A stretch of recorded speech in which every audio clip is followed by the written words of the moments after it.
about the issues? I mean, the national issues. I mean, that normally were doing rounds, especially approximately a month back before Pulwama. Do you think that somehow in the time of the hyper nationalism and after what India did and Mr. Modi did, 26, all other issues of caste, creed, religion, Mahagathbandhan, alliances with other political parties, castification have gone into oblivion, and now that precedence, I mean, the nationalism has taken the precedence. I just want to make one point here, that a lot of people who are a very big fan of Narendra Modi need not have a political allegiance to BJP, but they have a affinity towards this man. So what has happened, if I just make one point before I start with your question. In 2014, there was a trend which we saw where people who were working in other cities, decided to come back to their hometown to vote. That happened in a large scale. I think this is going to get replicated this time also. See, this generation, young people primarily, as Ashwinji talked about, the below 25, I would say 30, 35 included.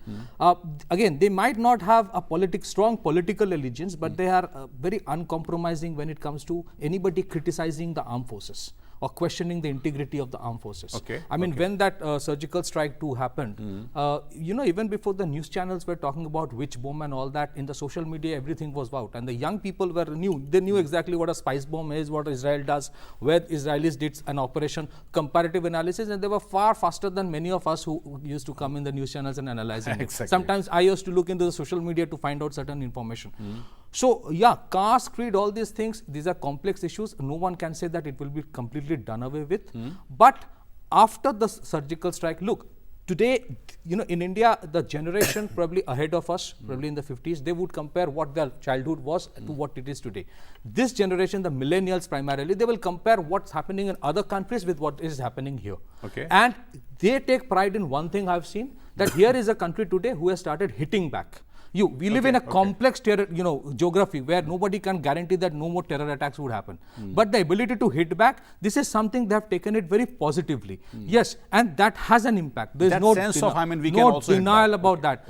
As I said, I mean, you see a lot of these former veteran army officers who come, people listen to them very strongly. I mean, the young people have very strong affinity towards them. Why? Because these generals are not coming to talk about politics. There are things which are beyond politics.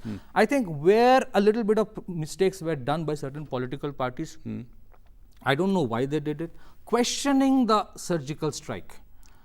I found in the last 1 week, in the social media, it has not been taken lightly. Whether it would have an impact in the vote or not, that's another issue. But right now, they're very, very critical about this. Why are you bringing in the armed forces and questioning? And they have a far better understanding, the young people, of how literally a spice bomb works or what a thermobaric bomb is, what a So this is something I think the political class, in large section, has to be a little mature. This is again a generation which gets disenchanted very fast, and this is a generation which gets angry very fast.